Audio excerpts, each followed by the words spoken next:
اللہم صلی علی محمد وآل محمد وعجل فرجہم۔ السلام علیکم ورحمۃ اللہ وبرکاتہ۔ بسم اللہ الرحمن الرحیم۔ سوگنامہ آل محمد صلی اللہ علیہ وآلہ وسلم کا 44 پارٹ آپ کی سماعتوں کی نظر ہے، یعنی 44واں حصہ۔ جناب مسلم بن عقیل علیہ السلام طویٰ کے گھر میں، یہاں تک ہم بات کر رہے تھے۔ طویٰ کا بیٹا بلال، یہاں تک ہم پہنچے تھے۔ بلال نے طویٰ سے سنا کہ حضرت مسلم بن عقیل علیہ السلام ان کے مہمان ہیں، اور وہ رات سے لے کر صبح تک گھر میں رہا۔ صبح عبد الرحمن بن محمد بن اشعث کے پاس گیا اور اس نے پورا واقعہ اسے بیان کیا۔ اس نے فوراً اپنے باپ محمد بن اشعث، جو کہ ابن زیاد کے ساتھیوں میں سے تھا، اس کو سارا واقعہ بیان کیا۔ وہ فوراً ابن زیاد کے پاس آیا اور اس نے جناب مسلم بن عقیل علیہ السلام کے بارے میں اطلاع دی کہ وہ اس وقت طویٰ کے گھر میں ہیں۔ ابن زیاد ملعون نے محمد بن اشعث سے کہا کہ فوراً جاؤ اور مسلم کو گرفتار کرو۔ وہ اٹھا اور عبید اللہ بن عباس سلمی کے ہمراہ 70 جنگجو لیے ایک دوسری روایت کے مطابق 100 جنگجو لے کر طویٰ کے گھر کی طرف روانہ ہوا۔ طویٰ نے جناب مسلم کی پوری پذیرائی کرنے کی کوشش کی۔ وہ آپ کے لیے غذا بنا کر لائی، لیکن آپ نے نہ کھائی۔ آپ اس رات تھوڑی دیر کے لیے سوئے، پھر اٹھ بیٹھے اور عبادت میں مشغول ہو گئے۔ طویٰ اذان نے صبح کے وقت بیدار ہوئی اور آپ کے لیے پانی لے کر آئی تاکہ آپ وضو کر کے نماز پڑھ سکیں۔ آپ کو دیکھ کر عرض کرتی ہے کہ اے میرے مولا و آقا، لگتا ہے آپ رات کو بالکل نہیں سوئے۔ مسلم نے فرمایا میں بہت تھوڑا سویا تھا، میں نے اپنے چچا امیر المومنین علی علیہ السلام کو دیکھا۔ آپ نے فرمایا کہ جلدی جلدی میرے پاس آؤ، مجھے گمان ہو رہا ہے کہ میں اپنی زندگی کے آخری ایام سے گزر رہا ہوں۔ آپ نے وضو کیا، نماز پڑھ کر دعا و تعقیبات میں مشغول ہو گئے کہ آپ نے دشمن کے لشکر کی آوازیں سنیں۔ آپ نے تعقیبات نماز کو جلدی تمام کیا۔ آپ نے اپنے اسلحہ کو پکڑا اور اپنے آپ کو جنگ کے لیے آمادہ کیا، اور اپنے آپ سے خطاب کر کے کہنے لگے کہ اس موت کے لیے نکلو کہ جو ہر حال میں آ کر رہے گی۔ طویٰ نے کہا اے میرے مولا، کیا آپ موت کے لیے آمادہ ہو گئے ہیں؟ مسلم علیہ السلام نے فرمایا اس کے علاوہ کوئی چارہ نہیں۔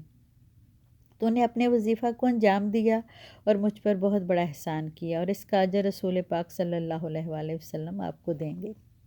اسی لحظہ ابن زیاد ملعون کے لشکر نے 300 سپاہی مسلم کو گرفتار کرنے کے لیے طویٰ کے گھر میں داخل کیے۔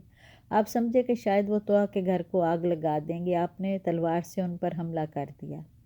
آپ نے ہاشمی جوہر دکھاتے ہوئے بڑی پامردی اور دلیری سے ان پر حملہ کیا، اور حیدری شیر کے سامنے ان کے قدم جم نہ سکے۔ وہ بھیڑوں کی طرح بھاگنے لگے اور گھر کے باہر نکل گئے۔ گھر کے باہر پھر سخت لڑائی ہوئی۔ جب وہ مسلم بن عقیل علیہ السلام کے ساتھ دست بدست لڑائی کرنے سے عاجز ہو گئے تو بھاگ کر چھتوں پر چڑھ گئے، اور انہوں نے اوپر سے آپ پر پتھروں کی بارش کر دی، لعنت ہو ان پر بے شمار، اور کچھ چھت پر چڑھ کر آپ پر آگ پھینکنے لگے۔ مسلم کوچہ میں ان پر تابڑ توڑ حملے کر رہے تھے۔ ایک روایت کے مطابق جناب مسلم بن عقیل علیہ السلام نے دروازے کو اکھاڑا اور اس کو اپنے لیے ڈھال بنا لیا۔ آپ نے پوری طاقت و جلالت کے ساتھ جنگ کی، 180 افراد کو واصل جہنم کیا۔ محمد بن اشعث نے ابن زیاد کو پیغام بھیجا کہ ہماری مدد کے لیے فوراً لشکر بھیجو۔ اس ملعون نے لشکر بھیجا، وہ بھی حیدری فرزند کے سامنے ٹھہر نہ سکا۔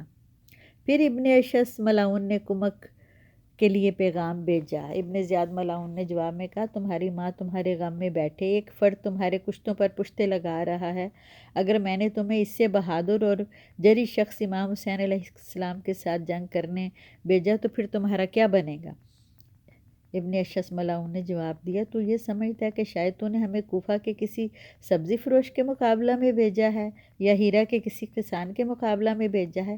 کیا تم نہیں جانتے کہ تم نے ہمیں ایک بہادر جنگجو اور دلاور مرد کے مقابلہ میں بھیجا ہے، جس کے ہاتھ میں شمشیر پیغمبر ہے؟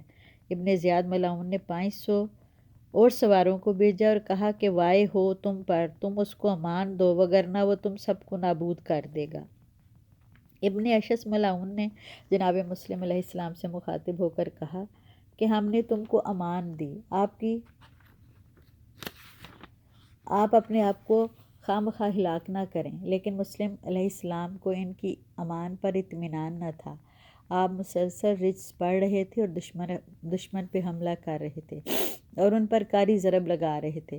دوسری مرتبہ پھر محمد ابن اشعث نے بلند آواز سے کہا کہ میں آپ کو کوئی مکر و فریب نہیں دے رہا، آپ کو دھوکہ نہیں دے رہا، آپ امان میں ہیں۔ ابن زیاد ملعون تمہارے چچا کا بیٹا ہے، وہ تمہیں قتل نہیں کرنا چاہتا۔ حضرت مسلم بن عقیل علیہ السلام زخموں سے چور چور ہو چکے تھے۔ آپ کے بدن اطہر سے تیروں، تلواروں اور نیزوں کے زخموں سے کافی خون بہہ چکا تھا اور آپ پر کمزوری کے آثار ہویدہ تھے۔ حضرت میں سکت نہ تھی کہ وہ مزید جنگ کو جاری رکھتے۔ آپ آرام کے لیے دیوار کا سہارا لے کر کھڑے تھے کہ اپنی مزمل قوتوں کو دوبارہ آمادہ کر سکیں اور دشمنان اسلام سے برسر پیکار ہو جائیں۔ ابن اشعث بانپ چکا تھا کہ اگر حیدری شیر اسی طرح یزیدی سپاہ پر تابڑ توڑ حملے کرتا رہا تو اس کو قابو کرنا نہایت مشکل ہوگا۔ اس نے چیخ کر کہا، اے مسلم، تمہارے ساتھ صادقانہ وعدہ ہے کہ آپ امان میں ہیں۔ آپ نے فرمایا، کیا میں واقعی امان میں ہوں؟ سب نے کہا کہ آپ امان میں ہیں۔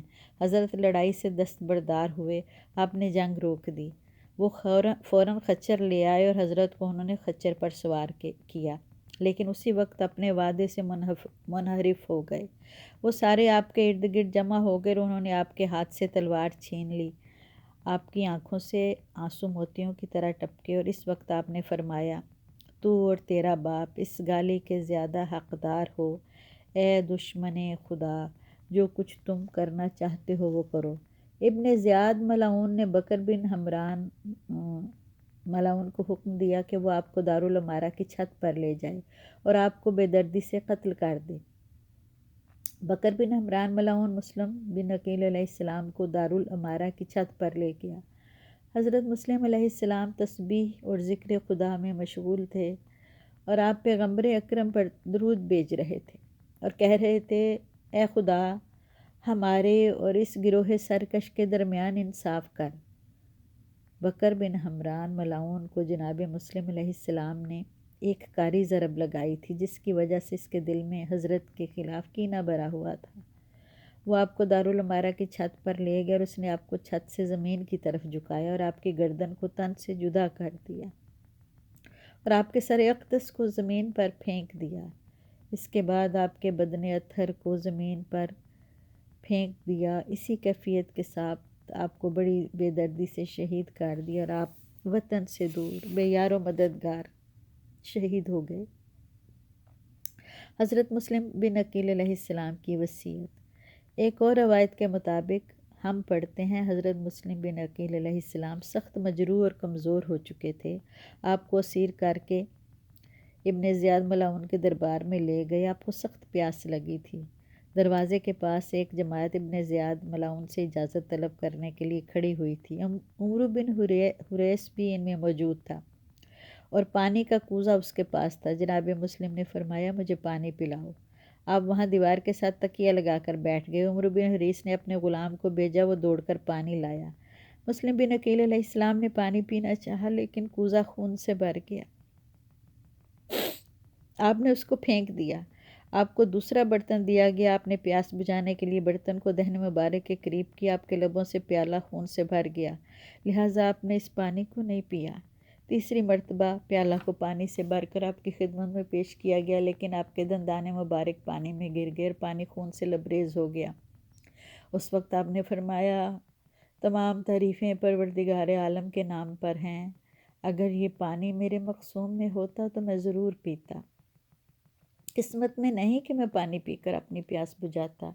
اسی اثناء میں ابن زیاد ملعون کا آدمی پیغام لے کر آ گیا۔ آپ کو دارالامارہ کے اندر لے جایا گیا، لہٰذا آپ کو دارالامارہ کے ابن زیاد نے بے ادبانہ اور گستاخانہ گفتگو کرنے کے بعد کہا کہ اے مسلم، تمہیں یقینی طور پر موت کے گھاٹ اتار دیا جائے گا۔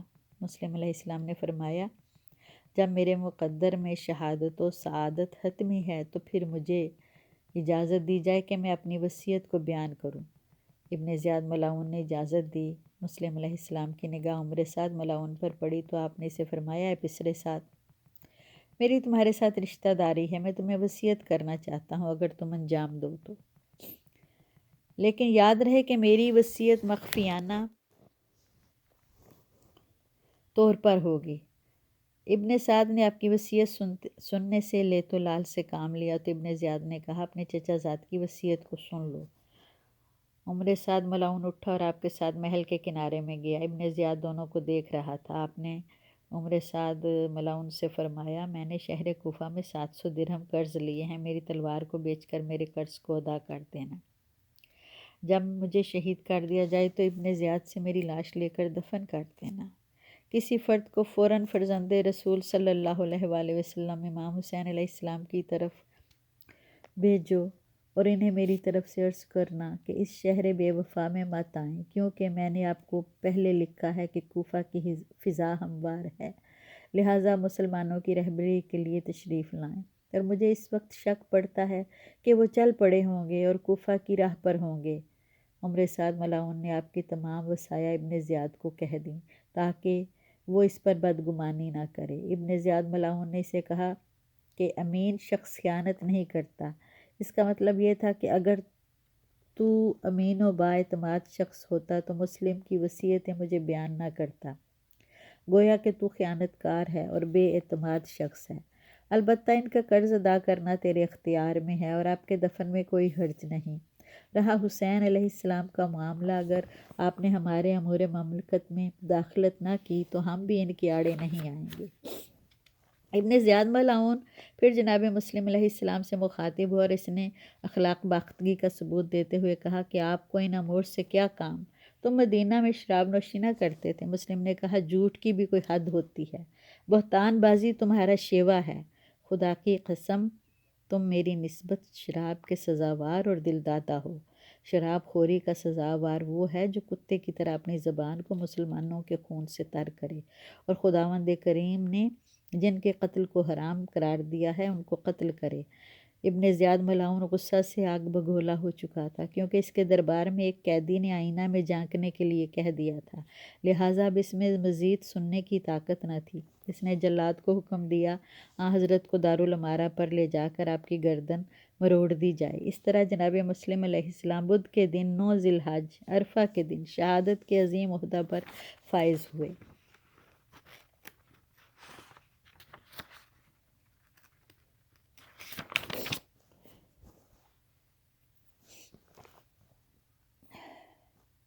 فارسی زبان میں شاعر نے غریب شہر سفیر آل محمد جناب مسلم علیہ السلام کو خراج عقیدت پیش کیا ہے جو ذیل میں سپرد کرتاس ہے۔ دنیا میں جناب مسلم علیہ السلام کی شہادت کا عجیب غم ہے۔